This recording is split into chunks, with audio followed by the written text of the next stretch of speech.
She was just a tired waitress saving a stranger's life in a crowded diner. What she didn't know, the elderly woman gasping for air was a mafia boss's mother. And the moment she refused his money, everything changed. Myra's feet were screaming. She'd been on them for 11 hours straight, and the dinner rush at Sal's diner showed no signs of slowing down. The fluorescent lights buzzed overhead as she balanced 3 plates on her left arm and grabbed 2 more with her right hand. Table 6 needed ketchup. Table 9 wanted their check 15 minutes ago. The coffee pot was empty again. "Order up," Danny shouted from the kitchen, his voice cutting through the chaos of clinking dishes and conversation. Mira delivered the plates with her trademark smile, the one that earned her decent tips despite the exhaustion etched under her eyes. She was 26, but felt 40 on nights like this. 2 jobs, a teenage brother to raise, and rent that came due whether she was tired or not. Miss. A sharp voice cut through her thoughts. Mira turned to see a well-dressed woman in her 70s at table 12, waving frantically. The woman's face had gone pale, her hand clutching at her chest. Her companion, a younger man in an expensive suit, stood frozen, his phone halfway to his ear. Time slowed. Mira dropped the coffee pot she'd been holding. It shattered on the tile floor, but she was already moving. The other waitress, Paula, gasped. Customers turned to stare. But Mira had tunnel vision, her body operating on instinct, and the CPR training she'd gotten years ago when she worked at a summer camp. Ma'am, can you hear me? Mira reached the table as the woman slumped forward. The man in the suit caught her, lowering her gently to the floor. She has a heart condition, he said, his voice tight with controlled panic. I'm calling an ambulance. Mira dropped to her knees beside the woman. No pulse. No breathing. Does anyone know CPR? She shouted, but she was already tilting the woman's head back, checking her airway. The diner had gone silent except for the man's urgent voice giving the address to 911. Mira positioned her hands on the woman's chest, interlaced her fingers, and began compressions. Hard and fast, just like she'd been taught. 30 compressions, 2 rescue breaths. Again. Come on, Mira whispered between compressions. Stay with me. The woman's designer handbag lay on its side, its contents spilled across the floor. A lipstick, reading glasses, a leather wallet with a silver clasp. Mira barely noticed. Her arms burned. Sweat dripped down her temple. She counted in her head, maintaining the rhythm. 30 compressions. 2 breaths. The ambulance is 5 minutes out, the man said, kneeling across from her. His hands were shaking. She's going to make it, Mira said, though she wasn't sure. She just needed to believe it. Needed him to believe it. 30 compressions. 2 breaths. A minute passed. Then 2. Myra's muscles screamed in protest, but she didn't stop. Couldn't stop. Somewhere in the background, she heard Paula crying. Danny had come out from the kitchen, phone in hand, recording or ready to help. She didn't know which. Then a gasp. The woman's chest heaved on its own. Her eyes fluttered open, confused and frightened. She coughed, drawing in ragged breaths that were the most beautiful sound Mira had ever heard. You're okay, Mira said softly, keeping her hand on the woman's shoulder. You're okay. Help is coming. The woman's eyes found Myra's face. Her lips moved, but no words came out. Her hand, trembling and cold, reached up and clasped Myra's wrist with surprising strength. Don't try to talk, Mira said. Just breathe. Nice and slow. The wail of sirens grew louder. The man in the suit was talking rapidly, explaining the situation, but his eyes never left the woman on the floor. His mother, Mira realized. The way he looked at her, that was love mixed with terror. The paramedics burst through the door 3 minutes later, equipment in hand, moving with practiced efficiency. Mira stepped back, her legs suddenly weak. Paula caught her arm, steadying her. You saved her life, Paula whispered, tears streaming down her face. Mira, you saved her life. But Mira wasn't thinking about that. She was watching the paramedics work, watching them load the woman onto a stretcher, watching the man in the suit follow them out to the ambulance. He paused at the door, turned back, and locked eyes with Mira across the crowded diner. "Thank you," he mouthed. Then he was gone. The door swung shut. The ambulance pulled away, sirens fading into the night. And slowly, the diner came back to life. Customers began talking again, though in hushed, awed tones. Danny returned to the kitchen. Paula started cleaning up the broken coffee pot. Mira stood there, hands still shaking, the adrenaline draining from her system and leaving her hollow. "You okay, honey?" Sal himself had emerged from the back office, his weathered face creased with concern. "Yeah," Mira said. Yeah, I'm fine. But she wasn't fine. She was thinking about that woman's face, the way her hand had clutched Myra's wrist. She was thinking about the man in the suit and the expensive watch on his wrist that probably cost more than Mira made in a year. She was thinking about how fragile life was, how quickly everything could change. "Take 5, Sal said gently. "Go splash some water on your face." Mira nodded and headed to the bathroom. She locked the door behind her, turned on the faucet, and let the cold water run over her hands. When she looked up at her reflection, she barely recognized herself. Her ponytail had come loose. Her uniform was wrinkled and stained.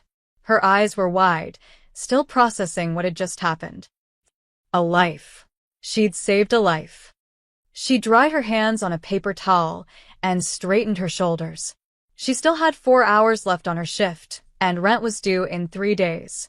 There was no time to fall apart. When she emerged from the bathroom, the diner had mostly returned to normal. But as she picked up her order pad and forced her tired feet to move, Mira didn't notice the black sedan that had pulled up across the street. Or the man inside it, watching the diner with cold, calculating eyes. The next morning came too soon. Myra's alarm screamed at 6 a.m., dragging her from a dreamless sleep. Her arms ached from the CPR compressions, a dull throb that reminded her last night had been real. She'd saved someone's life, then finished her shift, gone home, checked on her brother Tyler, and collapsed into bed at 2 a.m. Now it was time to do it all over again. She shuffled into the kitchen of their cramped 2-bedroom apartment, finding Tyler already awake, textbooks spread across the small table. He was 17, a senior in high school, and brilliant in a way that made Myra's heart ache with pride and worry. Brilliant kids needed college, and college needed money they didn't have. "You're up early," she said, starting the coffee maker. Chemistry test, he didn't look up from his notes. "Heard you comin' late. Long shift." Mira, he finally met her eyes, his expression serious beyond his years. Paula called. "She told me what happened." Mira sighed. "Of course she did." I'm fine, Tion. "You saved someone's life," his voice cracked slightly. "That's not nothing." She crossed to him, pressed a kiss to the top of his head. "It was just CPR. Anyone would have done it. But they didn't." "You did." He grabbed her hand, squeezed it. "Mom and Dad would be proud." The words hit her like a physical blow. Their parents had died 4 years ago. A drunk driver, wrong place, wrong time. Mira had been 22, Tyler 13. She'd fought the state to keep him, dropped out of community college, and worked herself to the bone to make sure he had a chance at the life she'd lost. "Get back to studying," she said, her voice rough. "Ace that test." By the time Mira reached Sal's diner at 10 a.m., the morning rush was already underway. But something was different. The moment she pushed through the door, conversation stopped. Heads turned. Paula practically ran across the diner to grab her. "Mira. Oh my God, have you heard?" "Heard what?" Danny emerged from the kitchen, his face pale. Even Sal had come out from his office, which almost never happened during business hours. The air felt heavy, charged with something Mira couldn't identify. "The woman you saved," Paula said, gripping Myra's arm. "Do you know who she is?" "A customer," Mira said slowly. "An older woman with a heart condition." "Margaret Voss," Sal said quietly. Her name is Margaret Voss. The name meant nothing to Mira. She looked around at the faces staring at her, waiting for understanding to dawn. It didn't. Am I supposed to know who that is? Paula's eyes widened. You really don't know? Know what? She's Adrian Voss's mother, Danny said, his voice barely above a whisper. The name Adrian Voss hung in the air like a thundercloud. Mira saw recognition dawn on the faces around her, customers who'd been eavesdropping, the cook in the kitchen window, even old Mr. Chen who came in every day for black coffee and toast. Who's Adrian Voss? Mira asked. Sal pulled her aside, away from curious ears. His expression was grave. Adrian Voss runs half the organized crime on the East Coast. Gambling, protection, loan sharking, you name it. He's not someone you want to be connected to, honey. The words didn't make sense at first. Myra's brain struggled to connect the elegant, frightened woman from last night to the world Sal was describing. The Mafia. Crime. Violence.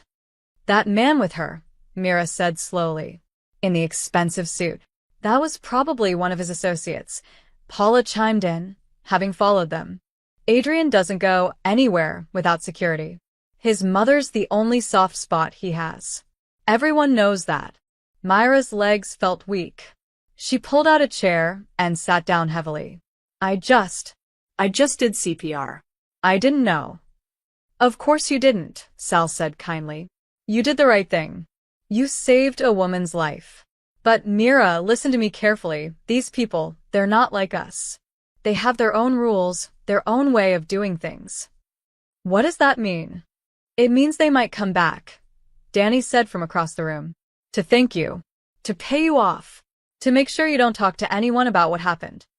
But nothing happened, Mira protested. A woman had a heart attack. I helped her. That's all. Sal exchanged a look with Paula that made Myra's stomach clench. In their world, nothing is ever that simple. The day passed in a blur. Customers whispered and stared. Some asked questions Mira couldn't answer. Others suddenly became very interested in their food, avoiding eye contact. The black sedan across the street that Mira hadn't noticed last night was still there. She noticed it now. During her break, Mira searched Adrian Voss on her phone. The results made her blood run cold. Federal investigations. Suspected connections to multiple murders. A man who'd built an empire on fear and violence. A man whose mother she'd saved.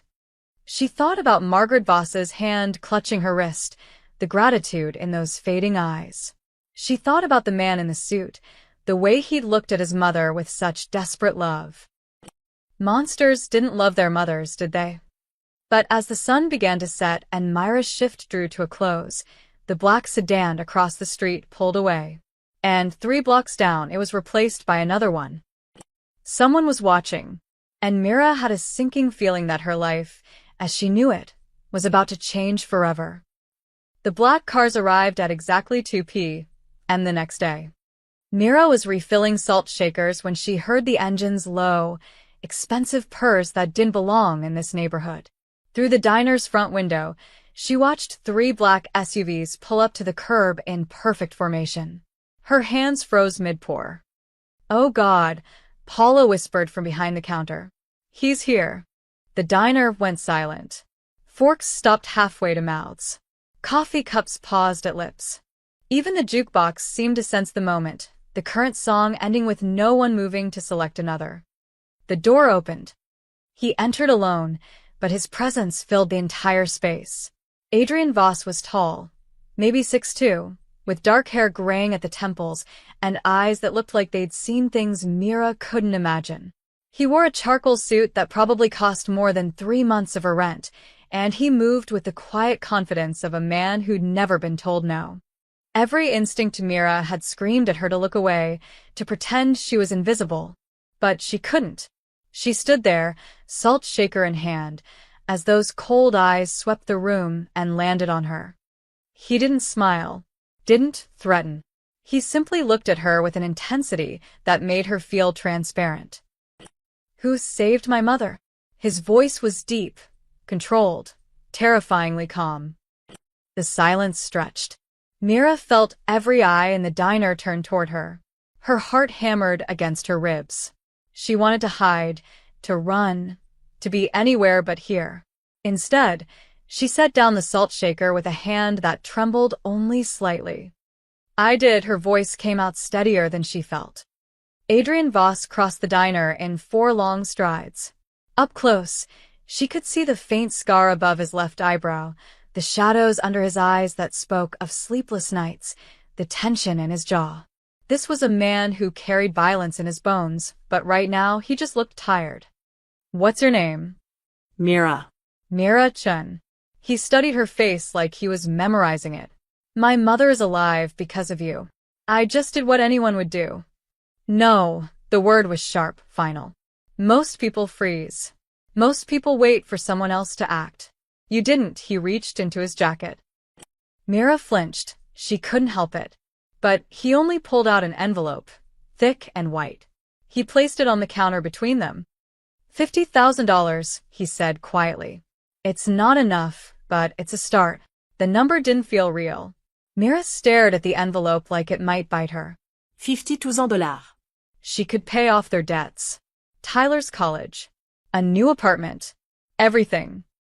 But she thought about her parents, about the way her father had looked at dirty cops who'd tried to shake him down at his restaurant. She thought about her mother's voice. "We don't owe anyone anything, and no one owns us." "I can't accept that," Mira said softly. The diner erupted in barely suppressed gasps. Adrian Voss's expression didn't change, but something flickered in his eyes. Surprise, maybe, or confusion.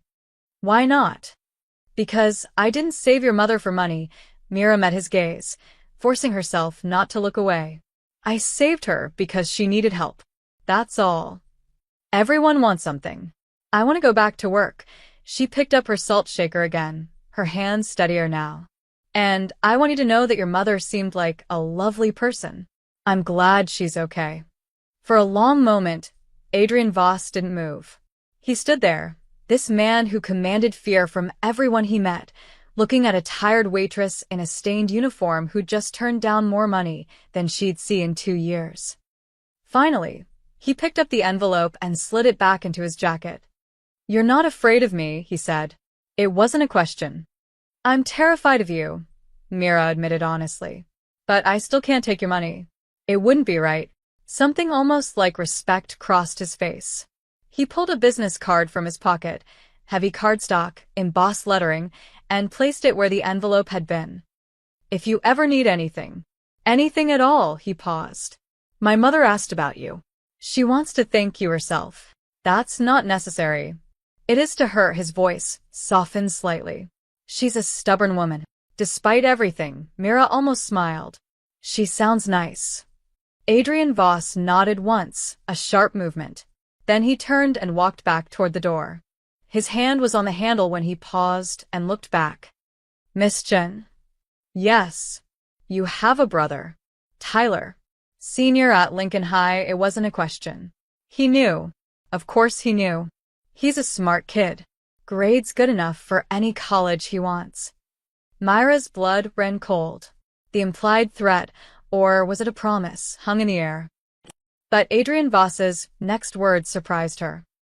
"Make sure he stays safe. This neighborhood isn't always kind to good people." He opened the door. "I'll have someone watching the area. No one will bother you or your brother."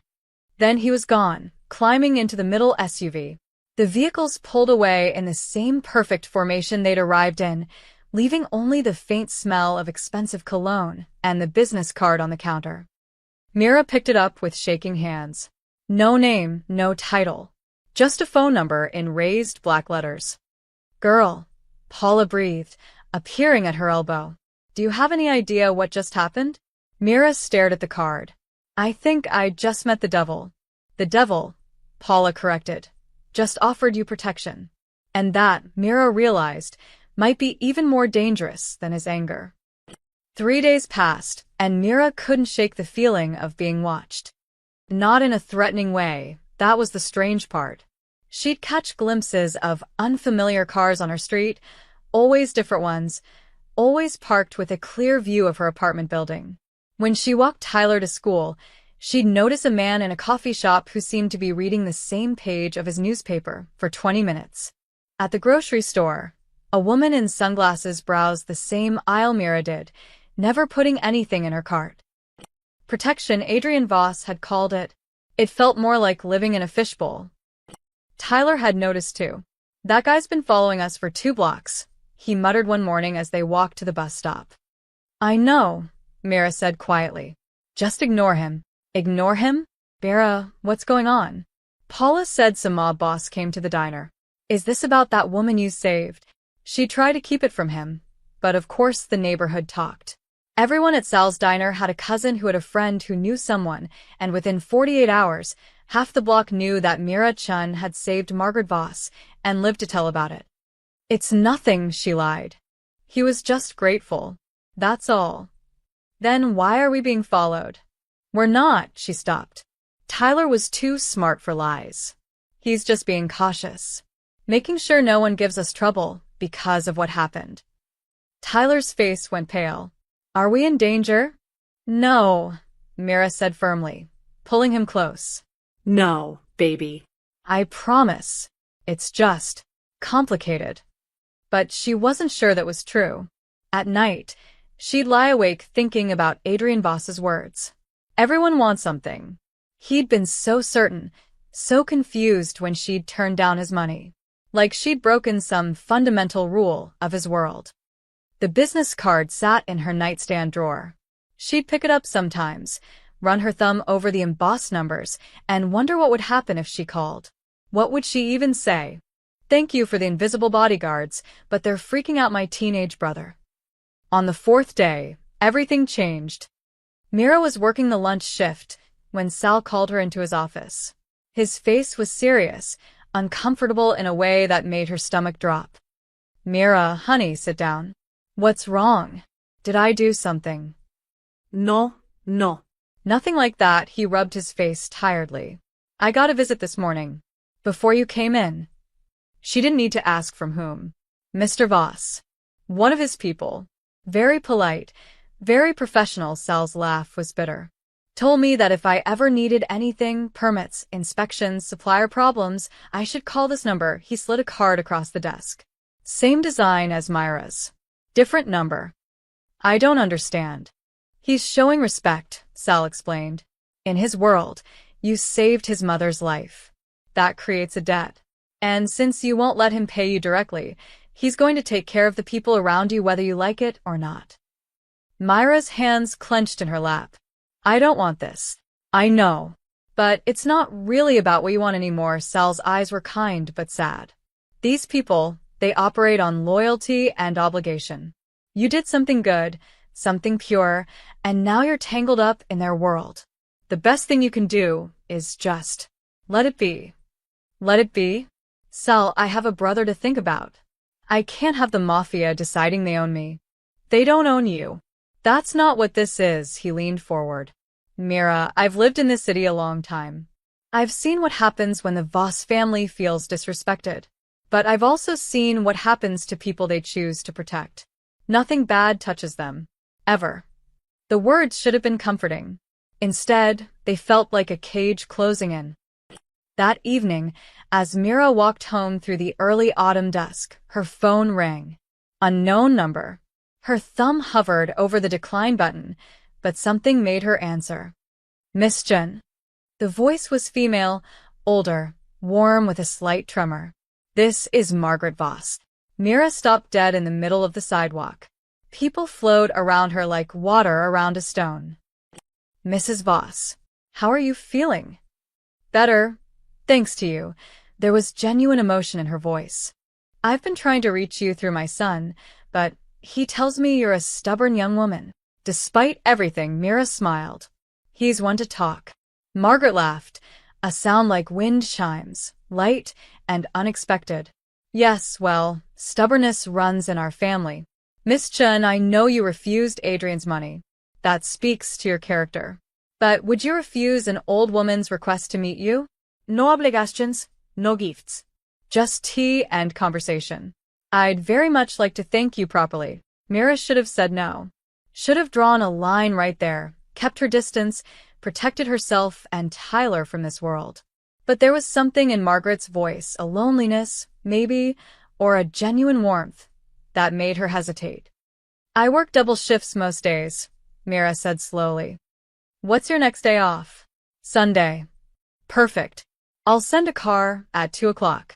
Just there. "I promise," Margaret's voice softened. "You gave me more time with my son.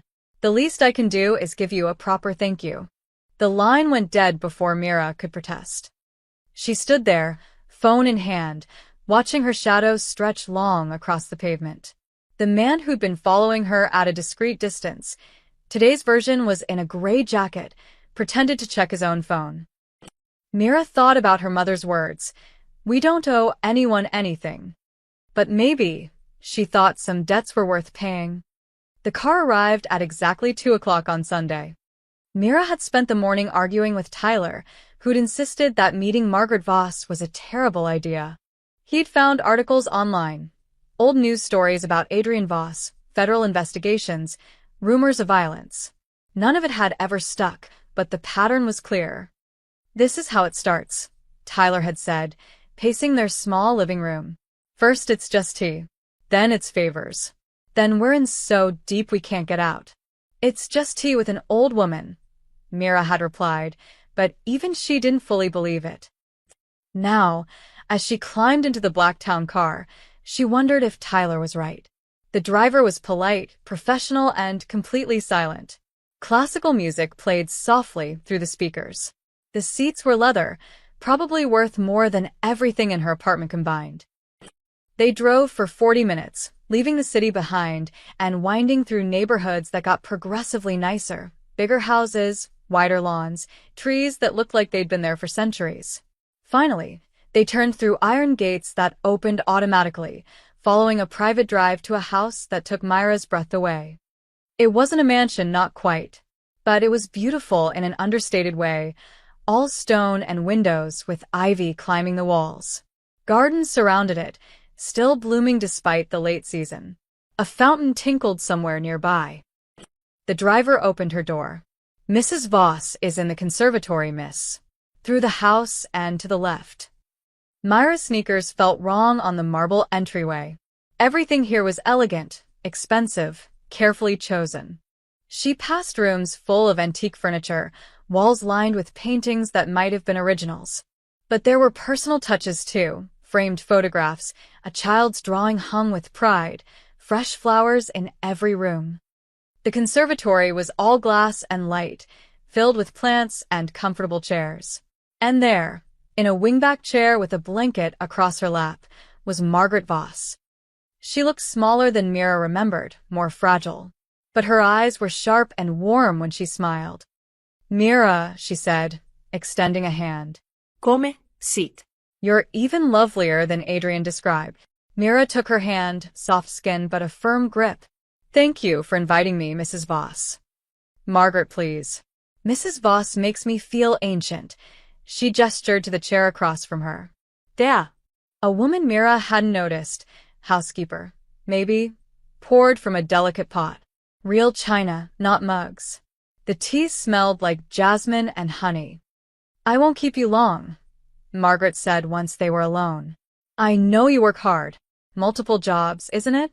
And raising your brother on your own." The research didn't surprise Mira, but it still made her uncomfortable. "Tyler's a good kid. It's not as hard as people think."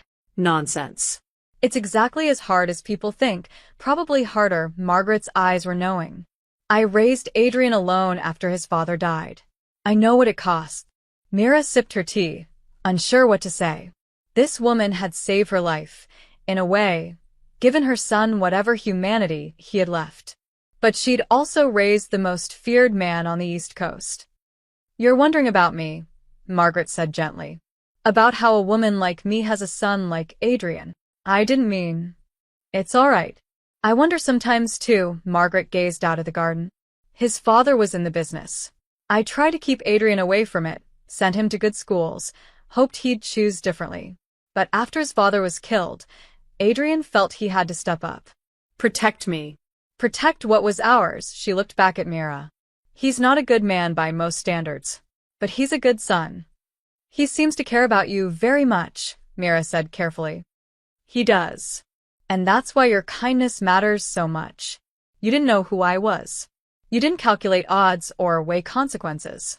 You just helped. Margaret's eyes glistened. That kind of goodness is rare in our world. I'm not special, Margaret. I just did what needed to be done. That's exactly what makes you special. Margaret set down her cup. Adrian tells me you refused his money, that you won't accept any help. I can't be bought. No one's trying to buy you, dear. Margaret's smile was sad. But you need to understand something about my son. He's spent his entire life in a world where everything is a transaction. Loyalty is purchased. Protection is earned through fear. And then you, she shook her head wonderingly. You save his mother's life and ask for nothing. You broke his entire worldview. Mira thought about Adrian Voss's face in the diner, the confusion in his eyes. I just want to be left alone. Tyler and me, living our lives. I know. But you've made an impression, whether you meant to or not. Margaret reached across and squeezed Myra's hand. I wanted to meet you, so I could tell you this, you're safe. Both of you. Adrian won't let anything happen to you, not because he owns you, but because you showed kindness to his mother. That means something in his world. And what happens when he decides I owe him something? He won't. Margaret's voice was firm. I won't let him. This isn't about debt or obligation. It's about, she paused, searching for words. It's about remembering that good people exist. That not everything is for sale. They talked for another hour. About gardening, about Tyler's college applications, about Myra's parents and the restaurant they'd run. It was easy, comfortable in a way Mira hadn't expected. Margaret was funny, sharp, genuinely interested in Myra's life. But as the car drove her home through the fading afternoon light, Mira couldn't shake the feeling that something had shifted. She'd been brought into something bigger than tea and conversation. And somewhere in the city, in an office with bulletproof windows, Adrian Voss listened to his head of security's report and made a decision that would change everything. Sir, we've detected unusual activity. Someone's been asking questions about the girl, about what happened at the diner. Adrian's expression didn't change, but his hand tightened on his glass of whiskey. Who? We're still determining that, but they're being careful, professional. Find out who, and make sure they don't get close to her. He paused. Or her brother. Yes, sir. Because kindness, Adrian Voss was learning, came with a price. And he was the one who'd have to pay it. Margaret called again 3 days later. Mira, dear, I hope I'm not bothering you. I was wondering, do you like theater? I have tickets to a matinee on Thursday, and my usual companion canceled. Mira should have said no. Should have kept her distance. But she'd thought about their conversation constantly, about Margaret's kindness and the loneliness that had flickered in her eyes when she'd talked about Adrian's world. I have to work until 3, Mira said. The show's at 7. Perfect timing. Please say yes. An old woman gets so tired of her own company. That's how it started. Thursday became dinner the following week, a small Italian place Margaret loved, family-owned, where everyone knew her name but no one mentioned her son. Then it was Sunday brunch, Margaret insisting Mira bring Tyler, who'd been suspicious until Margaret had asked about his chemistry project and actually listened to his 20-minute explanation of molecular bonds. She's not what I expected, Tyler admitted on the walk home, carrying leftovers Margaret had insisted he take. She's actually normal. But nothing about this was normal, and Mira knew it. She saw the security, always present but never intrusive. The way restaurant owners refused to let Margaret pay, their smiles tight with fear. The careful distance other patrons kept, like Margaret existed in a bubble no one dared to pop. Still, the friendship grew. Margaret started calling when she needed help with her garden. Her heart wasn't strong enough for heavy work anymore. Mira would come over on her days off, spending hours weeding flower beds and pruning roses while Margaret sat in a chair directing her with gentle suggestions. A little more to the left, dear. Yes, perfect. They'd talk about everything. Margaret told stories about Adrian as a child, how he'd brought home stray cats, how he'd gotten in fights defending smaller kids, how he'd cried when his goldfish died. Stories that made him seem human, vulnerable, nothing like the man Mira had met at the diner. Mira told Margaret about her parents, about the night the police had come to her door, about holding Tyler while he sobbed and making a promise to keep him safe no matter what. "You're a remarkable young woman," Margaret said one afternoon, watching Mira plant bulbs for spring. "Your parents would be so proud. I'm just trying not to screw up too badly. That's all any of us can do." Margaret was quiet for a moment. "Adrian asks about you, you know." Myra's hands stilled in the dirt. Why? "He's curious. You're the first person in 20 years who's told him no and lived to." Margaret caught herself. I'm sorry. That was tasteless. "It's okay." Mira sat back on her heels. "I know what he is, Margaret. I'm not naive. I know you're not. But you see past it to the boy he was. The one who's still in there somewhere." Margaret's voice was wistful. "I sometimes wonder if that boy is gone forever." "He saved me in a way," Mira said quietly. "Those men watching us. Tyler doesn't get bothered walking home anymore." Mrs. Rodriguez down the hall, her landlord was threatening to evict her. Suddenly the building got sold, and the new owner gave everyone new leases at the same rent. She looked at Margaret. "That's Adrian, isn't it?" Margaret didn't deny it. "He takes care of people I care about. It's how he shows love.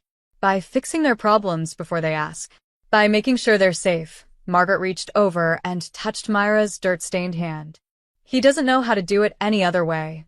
Over the next weeks, Mira fell into a routine. Work, home, Tyler, and 3 or 4 visits a week to Margaret. They'd read together. Margaret loved old novels. They'd watch black and white movies. Sometimes they'd just sit in comfortable silence, Mira doing homework for the online classes she'd secretly started taking again, Margaret knitting blankets she donated to hospitals. It felt like having a grandmother, like having family. Tyler noticed the change in Mira. "You smile more," he said one evening, "when you come back from Margaret's. She's good company. She's the Mafia Don's mother, Mira. She's a lonely old woman who likes flowers and bad puns." Mira pulled him into a hug. "And she asks about you constantly. Your grades, your college applications, whether you're eating enough vegetables." That's weird. That's sweet. But the reality of Margaret's world came crashing back one evening in late October. Mira arrived for dinner to find Margaret pale and shaken, Adrian pacing the conservatory like a caged animal. He stopped when he saw Mira, his expression unreadable. "You shouldn't be here today, Adrian," Margaret said sharply. "Don't be rude." "Mother, this isn't." He bit off the words, running a hand through his hair. For the first time, Mira saw past the controlled exterior to the stress underneath. "There's been a situation. It's not safe right now." "What kind of situation?" Mira asked. "The kind you don't need to know about." His voice was hard, protective. "Roberto will drive you home." "Adrian, boss, I invited Mira to dinner, and we're having dinner," Margaret said with surprising steel. "Whatever business you have can wait." Father and son, no, mother and son, stared at each other. A battle of wills Mira had seen before, in her own home with Tyler. Despite everything, despite the expensive house and the security and the violence that surrounded this family, they were just a mother and son who loved each other. Adrian broke first. He always did. Mira was learning where his mother was concerned. Fine. But security stays close. He looked at Mira, something almost like apology in his eyes. "I'm sorry you got pulled into this." "Into what?" "Into being someone my mother cares about," he said quietly. "That's not always safe." Then he left, and Mira watched him go, wondering what danger she couldn't see. And in a warehouse across the city, men with guns were asking questions about a waitress who'd gotten too close to the Voss family. The man appeared at Sal's diner on a Tuesday morning. He looked ordinary, mid-40s, brown jacket, ordering coffee and eggs. But something about him set off alarms in Myra's head. The way his eyes tracked her movements.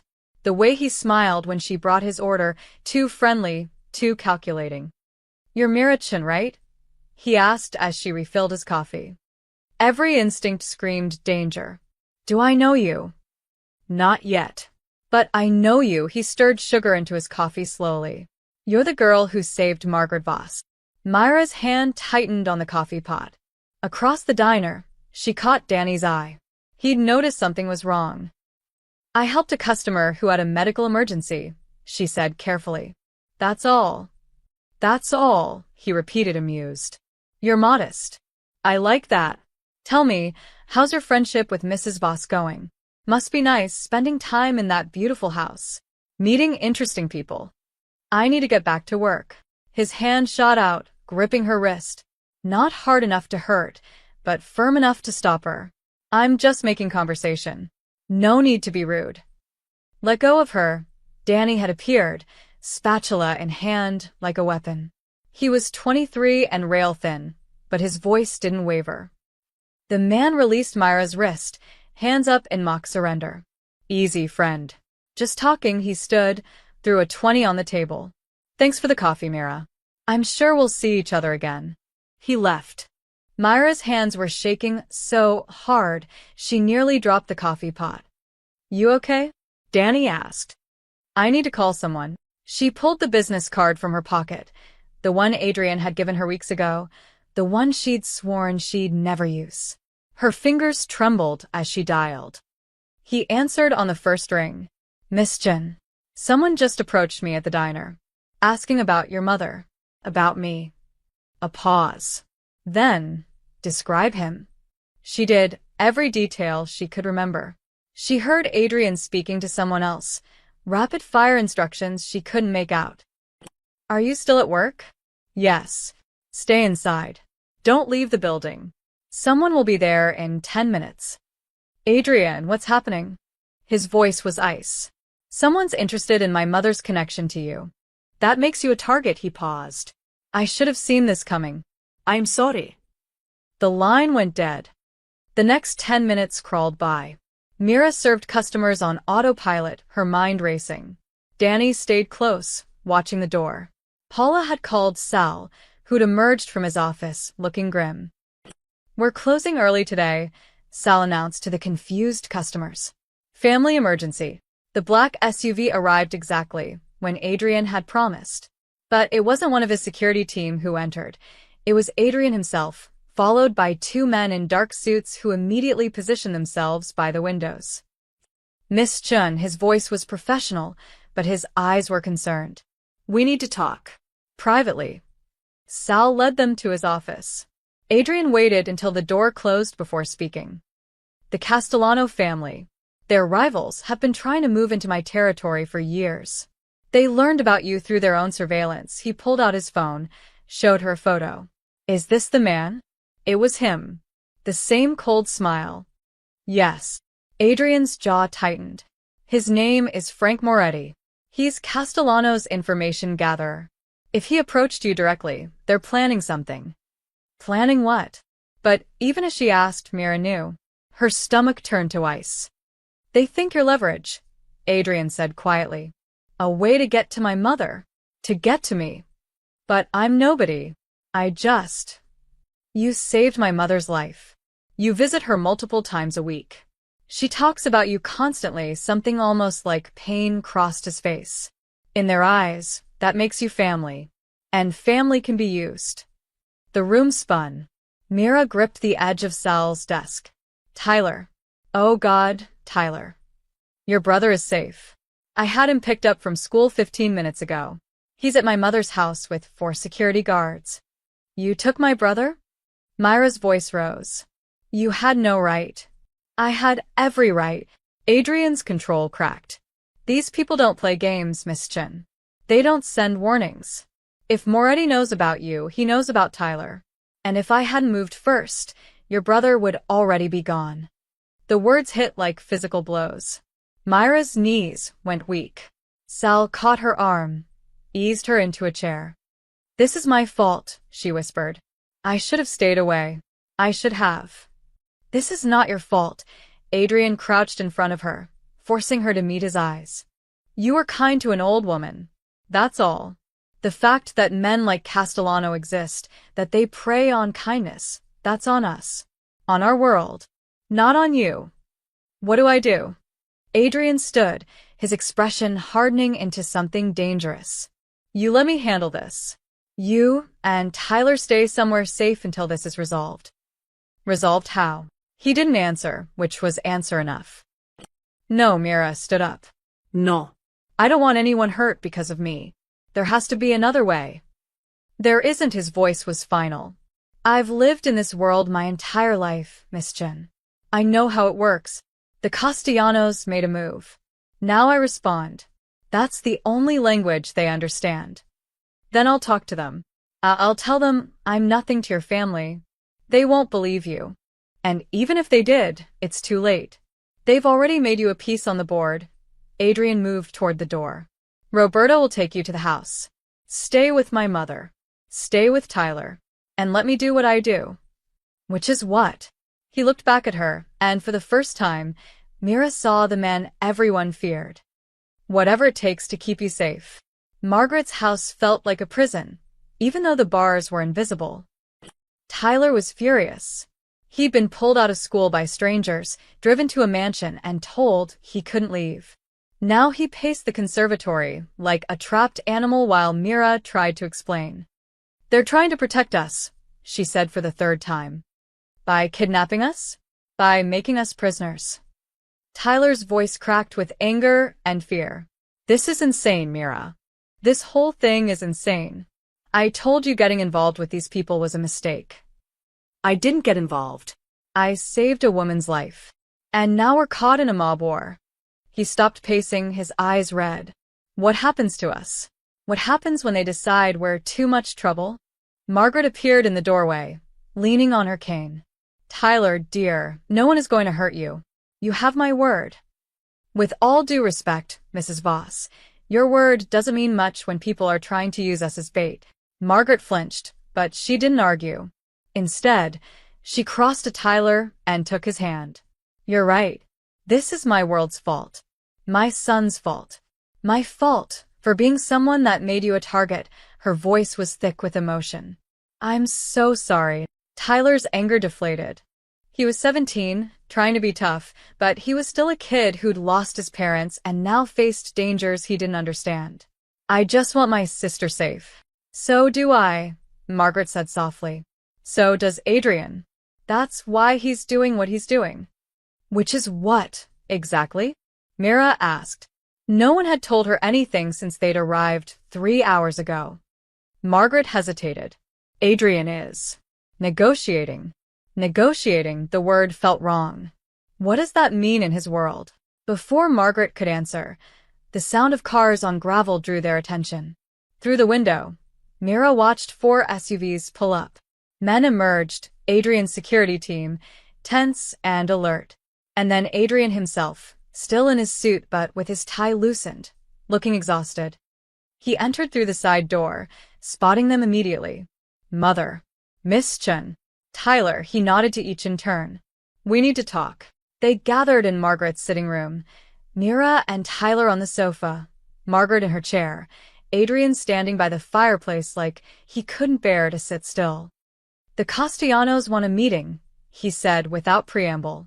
They claim they're not planning anything against you. They say Moretti was acting independently, trying to impress his bosses. Do you believe them? Mira asked. No, Adrian's voice was flat. But they're offering to pull back completely if I agree to certain territorial concessions. So give them what they want, Tyler said. If it keeps us safe. Adrian's laugh was bitter. It doesn't work that way. If I give in to this demand, I look weak. Every other family will try the same tactic. They'll find people I care about and threaten them until I give away everything I've built. Then, what's the alternative? Myra's voice was quiet. The silence that followed was heavy with unspoken violence.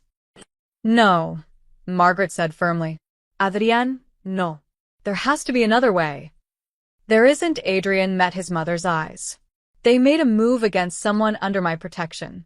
If I don't respond, I might as well retire tomorrow. So this is about pride? Mira stood up, her fear transforming into anger. About your reputation? About proving you're still dangerous? This is about survival. Adrian shot back. Mine, yours, everyone who depends on me. You think if I back down, the Castellanos stop? They'll see weakness and push harder. Next time it won't be threats, it'll be bullets. Then let me go. The words came out before Mira fully thought them through. I'll leave the city, take Tyler, and disappear. Then I'm not your problem anymore. You think that solves anything? Adrian moved toward her, his intensity almost frightening.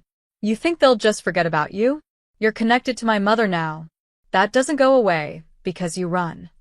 So, what's your solution? Start a war? I'm trying to avoid one. His control finally snapped. You have no idea what I've been doing for the past 6 hours.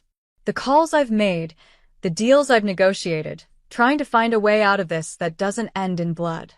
But every option leads back to the same problem. I can't protect you and maintain my position. Not both. The room went silent. Even Tyler had stopped fidgeting, sensing the weight of the moment. Unless, Adrian said quietly, his eyes on his mother. I make a different choice. Adrian, Margaret whispered. What are you thinking? He turned to face them all, and Mira saw something in his expression she'd never seen before. Uncertainty, vulnerability, maybe even fear. What if I walked away, he said. Not from you, Mother, but from the business. From the territories, the operations, all of it. Margaret's hand flew to her mouth. Tyler's eyes went wide. Mira couldn't breathe. That's insane, one of Adrian's security men said from the doorway. Mira hadn't even noticed him there. Sir, you can't be serious. I'm completely serious, Roberto. Adrian's voice was steady now, like he'd made a decision, and the weight of uncertainty had lifted. I've been looking for a way out for years. Maybe this is it.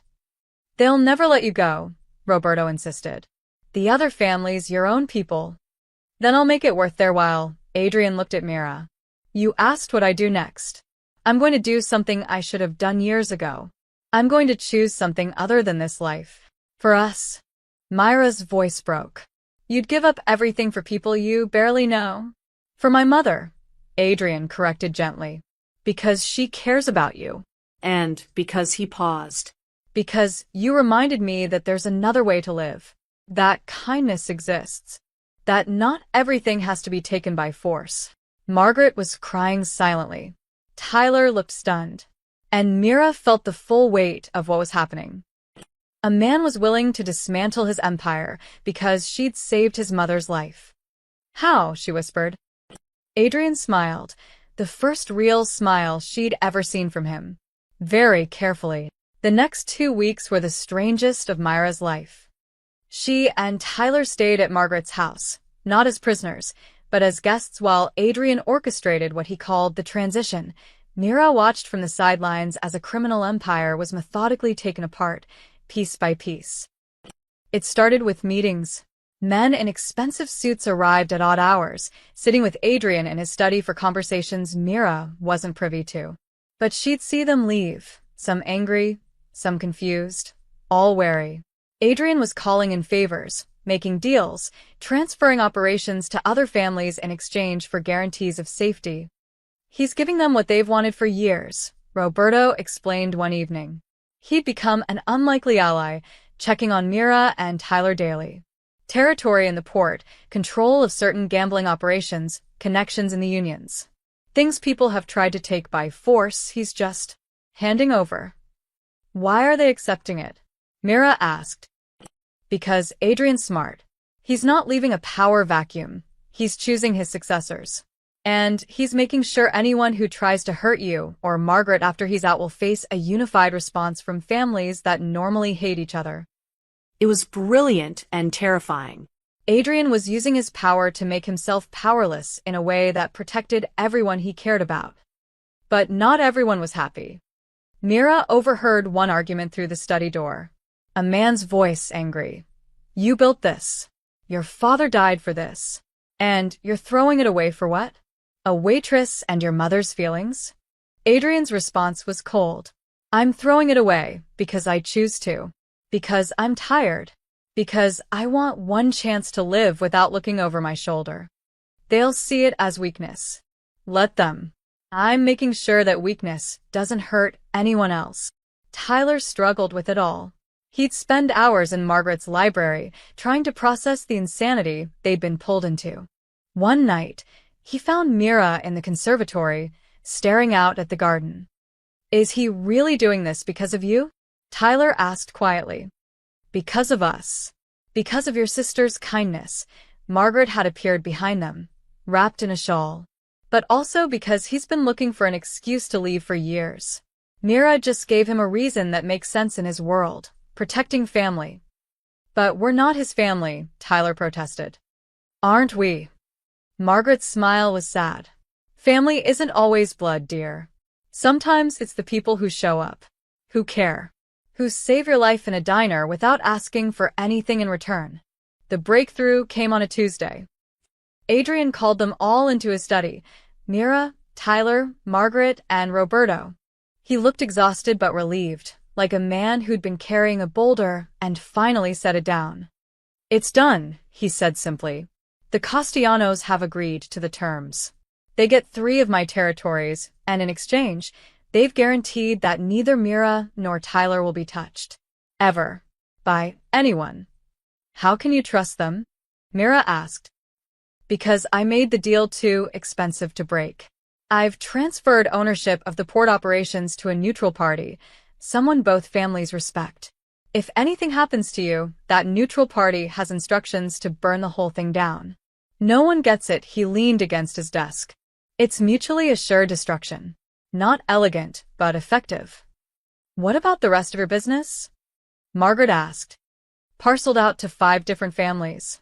Some I sold legally through front companies. Some I just walked away from. By next week, I'll have no operations left except a few legitimate businesses I'm keeping."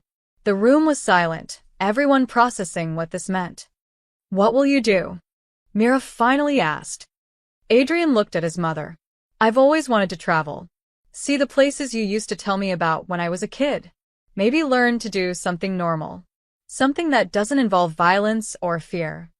"You'll be bored in a week," Roberto said, but his voice was fond. "Probably," Adrian almost smiled. "But I'll be alive. And more importantly, so will the people I care about." Tyler spoke up, his voice uncertain. "What about us? Can we go home?" "You can do whatever you want," Adrian said. "The protection extends regardless of where you live or what you do." But he hesitated. "My mother has grown very fond of both of you. If you're willing, I'd like you to stay in our lives. No obligations, no debt. Just family." Mira looked at Margaret, who was crying again, happy tears this time. She thought about the past weeks, the fear and chaos, but also the warmth. The way Margaret had taught Tyler to play chess. The dinners where they'd laughed until their sides hurt. The unexpected belonging. "I need to get back to work," Mira said slowly. "And Tyler needs to finish school." But she met Adrian's eyes. "Sunday dinners? Holidays? That kind of family?" "That kind of family," Adrian agreed, his voice rough with emotion. Margaret crossed the room and pulled Mira into a fierce hug. "My girl," she whispered.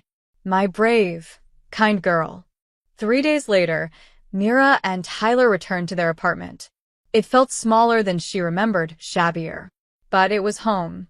The watchers were gone, no more black sedans, no more men with newspapers. Just normal life returning, like waking from a dream. Except for the envelope that arrived the next day. Inside was a letter from Adrian, written in surprisingly neat handwriting. "Miss Chun, I've set up a trust for Tyler's education. Not a gift, a thank you. You gave my mother more time. You gave me a reason to change. That deserves more than I can ever repay. But since you won't accept money, I'm giving it to someone who needs it more. Tyler is brilliant. He deserves every opportunity. The trust is anonymous. Tell him it's a scholarship if that makes it easier to accept. Thank you for reminding me what it means to be human." Mira held the letter, tears streaming down her face. In trying to stay free, she'd somehow helped free someone else. 3 months passed in quiet normalcy. Mira returned to her shifts at Sal's diner. Tyler finished his college applications, 7 schools, all with full scholarships he believed were merit-based. They had Sunday dinners at Margaret's house, where Adrian was slowly learning to cook and failing spectacularly, much to everyone's amusement. "I can negotiate with the most dangerous men in America," he'd said, staring at a burnt lasagna, "but Italian food defeats me." It almost felt like they'd escaped. Like the nightmare had been just that, a bad dream they'd all woken from. Then Frank Moretti walked into the diner again. It was a Wednesday morning, slow and quiet. Mira was wiping down tables when the door chimed. She looked up and froze. Same brown jacket. Same calculating smile. But something was different in his eyes. Anger, maybe, or resentment. "Hello again, Mira." Her hand moved instinctively toward her phone in her apron pocket, but Moretti raised his hands in a peaceful gesture. "Relax. I'm just here for coffee." "That's still allowed, isn't it?" Danny was in the back. Paula hadn't arrived yet. Mira was effectively alone with a man who'd threatened her family 3 months ago. "What do you want?" Her voice was steadier than she felt. "I want to congratulate you," he slid into a booth. "You did it. You actually made Adrian Voss go soft. Made him walk away from everything. His smile didn't reach his eyes. Do you have any idea what that did to the balance of power in the city?" "That wasn't my intention." "Of course it wasn't. You're just a sweet girl who saved an old lady, right?" His voice dripped with sarcasm. "But intentions don't matter. Results do. And the result is that Adrian Voss dismantled a 30-year empire in 2 weeks. Made deals that shifted millions of dollars, changed territorial lines that had been stable for decades." Myra's heart hammered. "He's out. That's what you wanted, isn't it?" "What I wanted?" Moretti laughed bitterly. "I didn't want anything. I was following orders. And now my boss, Castellano, he's got what he wanted. More territory, more power, more money." He leaned forward. "But some of us didn't get anything. Some of us watched Adrian hand over operations we'd worked years to infiltrate. Operations that were supposed to be ours. I don't understand what this has to do with me. You're the reason he left, Mira. You and that old woman. You made him weak." Moretti's expression hardened. "And I don't like loose ends." The threat was clear now. Ice spread through Myra's veins. "Adrian made deals. He protected us. You can't." "Adrian made deals with the bosses. With people who honor agreements." Moretti stood up. "But I'm tired of taking orders. Tired of watching others get rich, while I do the dirty work." He moved toward her slowly. "So here's what's going to happen. You're going to come with me, quietly. We're going to take a little drive. And we're going to see how much the great Adrian Voss really cares now that he's playing civilian. I'm not going anywhere with you. Then your brother dies." He pulled out his phone, showed her a photo. Tyler, walking out of school, backpack over one shoulder, laughing with friends. The photo had been taken today. "I've got 2 men on him right now. You make a scene, you call for help, you do anything except walk out that door with me, and Tyler's dead before you finish dialing." Myra's world narrowed to that photo. Tyler's smile. His whole life ahead of him. Everything she'd sacrificed to protect. "Why?" Her voice broke. "Why are you doing this?" "Because Adrian Voss took everything from me when he walked away. My chance at promotion, my future, my respect." Moretti's eyes were cold. "So, I'm going to take something from him. I'm going to prove he's not untouchable. And you're going to help me do it." Myra's mind raced. She could scream, but Tyler would die. She could run, but Tyler would die. She could fight, but Tyler would die. Every option led to the same nightmare. "Let me call him," she said quietly. "Let me tell Adrian you're taking me. Then he'll come and you can do whatever you're planning. But leave Tyler out of it. You think I'm stupid? The moment you call, Adrian mobilizes an army. He might be out of the game, but he still has friends. People who owe him." Moretti grabbed her arm. "No calls. No messages. We're going to disappear for a few hours, let Adrian sweat, and then we'll see how much he's willing to give up to get you back." He was pulling her toward the door when Danny emerged from the kitchen. "Mira? You okay?" "I'm fine," she said quickly, too quickly. "Just stepping out for a minute." Danny's eyes narrowed. He'd been there the first time Moretti had shown up. He recognized him. You sure about that? Tell her she's sure, Moretti said, his hand in his jacket pocket, the implied threat clear. I'm sure, Danny. It's fine. But as Moretti pushed her out the door, she met Danny's eyes and mouthed two words, call Adrian. Danny's face went pale. He understood. The black car was already waiting, engine running. Moretti shoved Mira into the back seat. Another man sat in the driver's seat, silent and intimidating. As they pulled away from the diner, Mira watched through the rear window as Danny ran back inside, phone already to his ear. She'd bought Tyler time. She'd warned Adrian. Now, she just had to survive long enough for them to find her. Where are you taking me? She asked, trying to keep the fear from her voice. Moretti smiled that cold smile. Somewhere the great Adrian Voss will never think to look. Somewhere that used to be his, but isn't anymore. He was taking her into Castellano territory. Into the one place Adrian no longer had any power. The warehouse smelled like rust and abandonment. Moretti had brought her to the old industrial district, buildings that hadn't seen legitimate business in decades. He tied her to a metal chair in what had once been an office, now just broken windows and peeling paint. Comfortable. He checked his phone, pacing. Won't be long now. Once Adrian hears his little savior is missing, he'll come running. He won't, Mira said, though she wasn't sure. He's out. You said so yourself. He's out of the business. Doesn't mean he stopped caring. Moretti crouched in front of her. That's his weakness. Always has been. He loves too deeply, too completely. His mother, his people, and now you. The girl who saved his mother's life and made him believe in redemption. So, what's your plan? Kill me? That'll just bring him back into the game. Maybe that's what I want. Moretti's eyes glittered with something unstable. Maybe I want the old Adrian back. The dangerous one. Because at least then things made sense.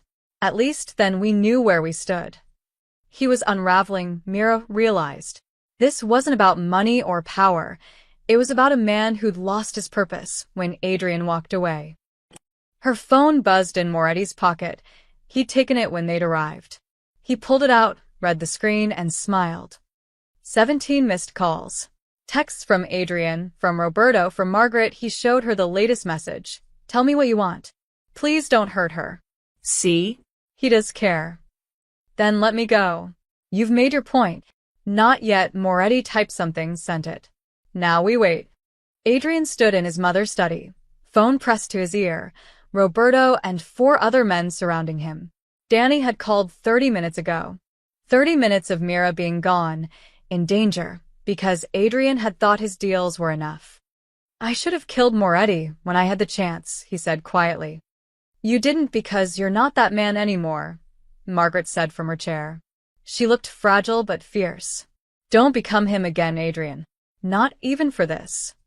Then what do I do? His voice cracked. She saved your life, Mother. She saved me. And now she's in danger, because I wasn't thorough enough. His phone buzzed.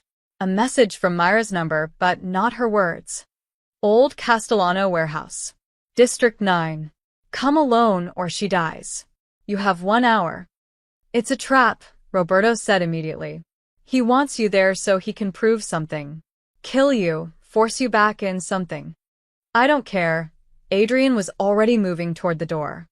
Son, please. Margaret's voice stopped him. Think. You can't go back to that life. You can't. I'm not going back to anything. Adrian's voice was steel wrapped in exhaustion. I'm going to get her. Then I'm going to make sure Frank Moretti never threatens anyone I care about again. How? Roberto asked. You gave up your power. You have no soldiers, no territory in that district. Castellano controls it now. Adrian smiled grimly. Then I'll ask nicely.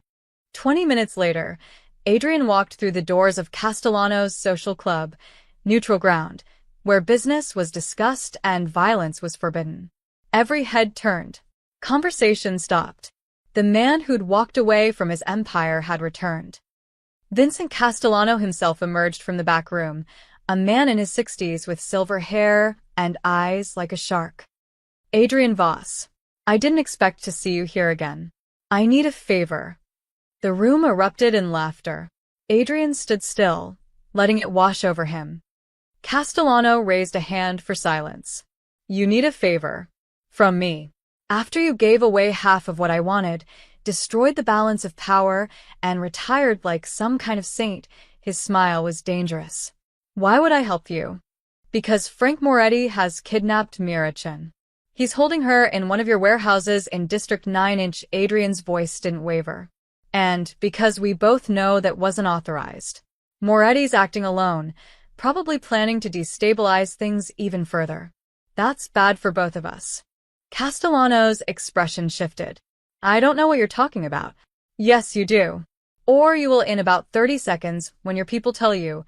Adrian pulled out his phone, showed him the message. He's using your territory, your resources, without permission.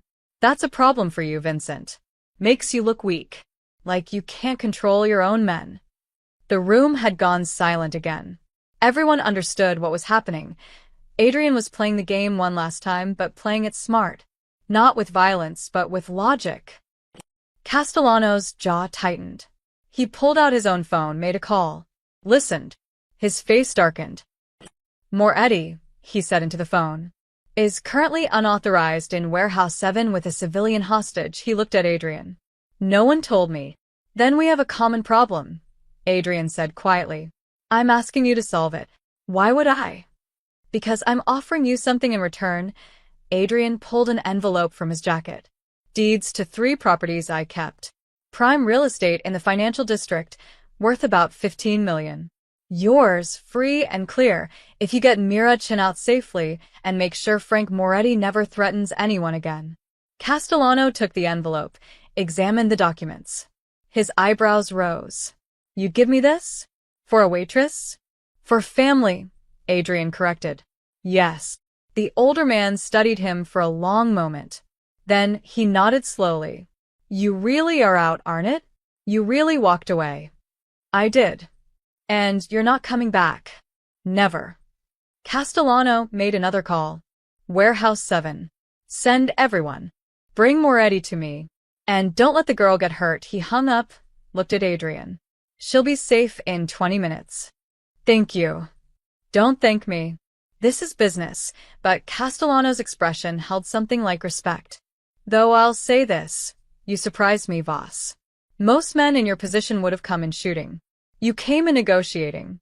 Maybe you really have changed. Adrian just nodded and walked out, pulling out his phone to call his mother. Mira was back at the diner 2 days later. Her wrists still bore faint marks from the ropes, hidden under long sleeves. Moretti was gone. No one said where, and Mira didn't ask. She'd been rescued by Castellano's men, driven home in silence, and found Tyler waiting with Margaret and Adrian. Tyler had held her for 20 minutes straight, sobbing into her shoulder. Margaret had made tea, with shaking hands. And Adrian had stood by the window, his back to them all, shoulders rigid with guilt. Now, as she refilled coffee cups and took orders, everything felt surreal. Like she'd lived through someone else's nightmare and woken up back in her own life. Table 9 needs ketchup, Paula called out, pulling Mira from her thoughts. Life moved forward. It always did. Sunday dinner at Margaret's had become sacred. Mira and Tyler arrived at 5 as always. But today felt different. Adrian met them at the door, and for the first time, Mira saw something unexpected in his expression, nervousness. Before we eat, he said, I need to show you both something. He led them not to the dining room, but to his study. On the desk lay a folder, official-looking and thick with documents. What is this? Mira asked. Tyler's college fund. The anonymous trust. Adrian's voice was quiet. It's not enough. Not for what you deserve, what you've been through. So I've added to it. Tyler opened the folder, his eyes widening. This is enough for 4 years at any school. With living expenses. Books. Everything. It's paid for, Adrian confirmed. All of it. No loans, no debt. You choose where you want to go, and you go. I can't accept, Mira started. You can, Margaret appeared in the doorway. Because it's not about owing or being bought. It's about giving someone who deserves a chance the ability to take it. She moved to Tyler, cupped his face. Your sister gave up her dreams to raise you. Let us give those dreams back. Tyler looked at Mira, tears in his eyes. Is this okay? She thought about her parents, about their restaurant, about working herself to exhaustion, about pride and independence and the weight of doing everything alone. Then she looked at Margaret's hopeful face, at Adrian's careful distance, at Tyler's desperate hope. Yes, she whispered. It's okay. Tyler launched himself at Adrian in a hug that clearly surprised them both. Adrian stood frozen for a moment, then slowly wrapped his arms around the boy, his eyes closing. Thank you, Tyler said. Thank you for everything. Dinner was chaotic and perfect. Adrian's lasagna had finally turned out edible, mostly because Margaret had supervised every step. They ate and laughed and told stories. Tyler talked about MIT and Stanford, his top choices. Margaret shared gossip about her garden club. Mira felt the tension she'd carried for months finally begin to ease. After dinner, while Tyler and Margaret played chess in the conservatory, Adrian found Mira in the garden. The late spring air was cool, flowers blooming in colors that seemed too bright to be real. I'm sorry, he said without preamble. For everything. For the danger, for Moretti, for dragging you into my world. You didn't drag me anywhere, Mira turned to face him. I made a choice to help your mother. Everything that came after. That's not on you. It feels like it is. Then let it go, she smiled softly. You gave up everything to keep us safe. You negotiated instead of fighting. You chose differently, she paused. My father used to say that the measure of a person isn't where they start, but whether they're willing to change. You changed, Adrian. That matters. He looked at her for a long moment, and she saw the boy Margaret had described, the one who'd saved stray cats and cried over goldfish, the one who'd been buried under years of violence but never fully disappeared. I don't know how to be normal, he admitted. I don't know how to be just. A person. Someone's son. Someone's friend. None of us really know what we're doing, Mira said. We just show up and try. From inside, they heard Tyler's triumphant shout. He'd finally beaten Margaret at chess. Her delighted laughter followed, bright and young. She's happy, Adrian said softly. Happier than I've seen her in years. So are you, I think. He considered this. Maybe. It's strange. I spent 30 years building power, controlling territories, making people fear me. And now I have nothing but this house, and whatever legitimate businesses I kept. I should feel lost. But you don't. No, he smiled. A real smile, the kind that reached his eyes. I feel free. 6 months later, Tyler left for MIT. Mira helped him pack, both of them crying and laughing. Margaret had sent care packages ahead, homemade cookies, warm blankets, a framed photo of their Sunday dinners. Adrian had arranged for Tyler to have his own apartment near campus, refusing to let him live in a dorm like a peasant, which had made Tyler laugh for 10 minutes straight. The goodbye was hard, but it was also full of hope. Mira kept working at the diner, not because she had to, but because she wanted to. She'd enrolled back in community college, taking nursing classes. Maybe she'd save more lives. Maybe she'd find her own path. Sunday dinners continued. Sometimes it was just Mira, Margaret, and Adrian. Sometimes Tyler video called in from Boston. Sometimes Roberto joined them, slowly becoming part of their strange, chosen family. One Sunday in December, as snow fell outside and a fire crackled in the hearth, Margaret raised her wine glass. To family, she said, her voice thick with emotion. Not the one we're born into, but the one we choose. The one we save. The one that saves us. They clinked glasses, Adrian, Mira, Tyler on the laptop screen, even Roberto from the doorway where he pretended not to be touched. To family, they echoed. And in that moment, surrounded by warmth and love and the impossible friendship that had started with CPR in a diner, Mira finally understood what her mother had meant about not owing anyone. Because this wasn't about debt. It wasn't about obligation or transaction or power. It was about showing up. About kindness creating ripples that changed everything. About a waitress who saved a life and accidentally saved a soul in the process. And about a family, strange and imperfect and absolutely real, that chose each other when it mattered most. The end.